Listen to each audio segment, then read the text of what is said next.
If you're doing woodworking, you need a square for making perpendicular lines and measuring things and making sure that things are, square. Now this is a tri-square, and I pretty much never use one of these. Instead, I use this. It's a Starrett Engineer Square. It's adjustable, accurate, durable, and extremely expensive. I find these used at tag sales and flea markets, and I only pay a few bucks for them. And I really recommend you go that route. Get one of these high quality squares, but buy it used and don't pay too much money for it. But in the meantime, you're still trying to get started woodworking, and you need a square that works, and you need it to be inexpensive. Well, how about $1.61 with free shipping? Is that inexpensive enough for you?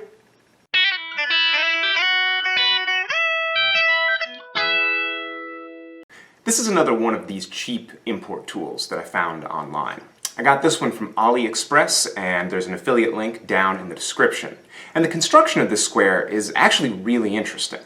The stock is made from cast aluminum, and it's got 3 steel rivets that hold it onto the rule. And it's a surprisingly good connection. It doesn't wiggle or move, it's nice and strong. Now with any square, the place where you're going to have weakness is the rule, and you can also call that the tongue.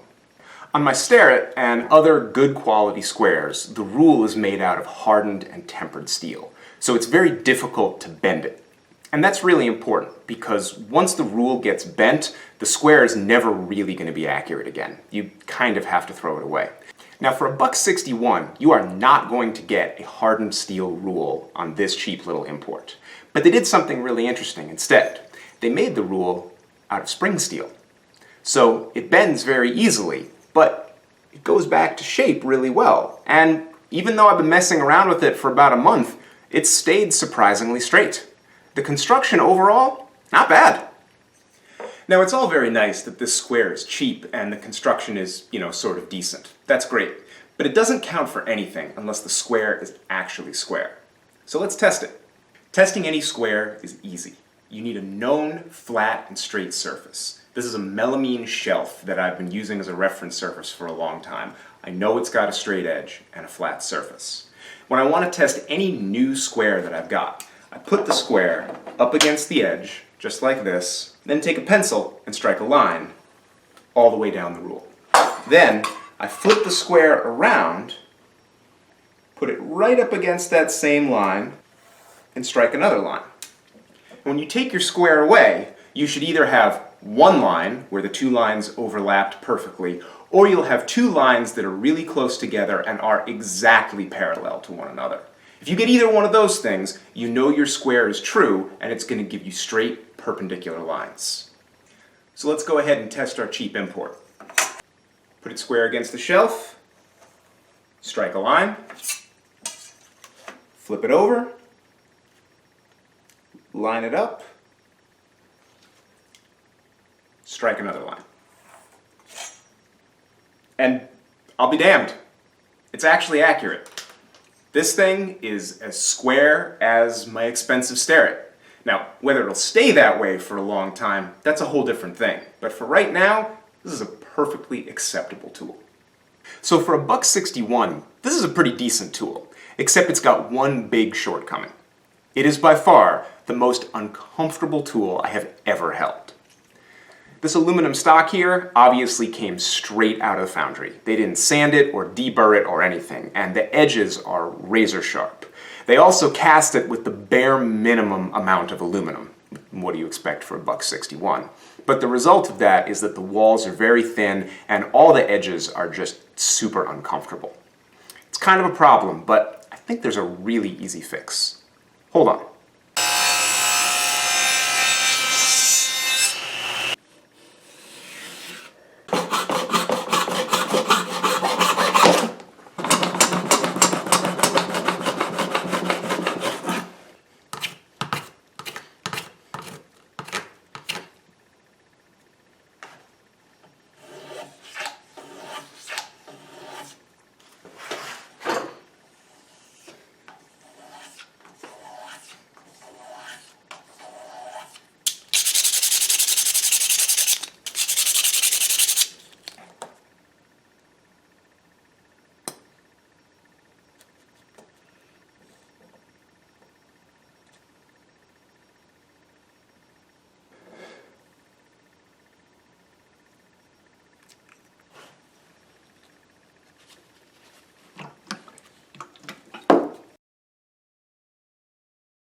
scrap of walnut, some 5-minute epoxy, a little bit of boiled linseed oil, and about 25 minutes worth of handwork, and this thing's a lot more comfortable.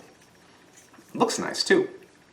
I could actually see using this tool on a regular basis, especially if I didn't have something better. Now, I can't say whether this tool is going to hold up or stay accurate long term, but I can say that if you're just starting out and you need a super cheap square that's actually square, you can get this one. Put a tiny bit of work into it and have something that'll get you going. If you're interested in buying this square, there's a link down in the description that you can click.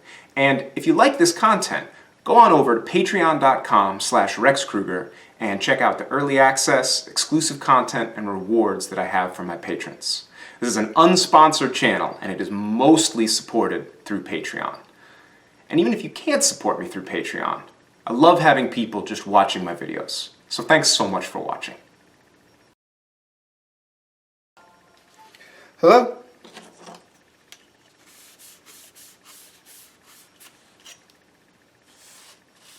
Hello? David! Wow, you are now unofficially in one of my videos. Oh, well, no, I mean right this second I'm filming and I'm on the phone with you, and since my hands are covered in finish, I can't stop filming. So this conversation is being recorded on my camera. Oh, they can't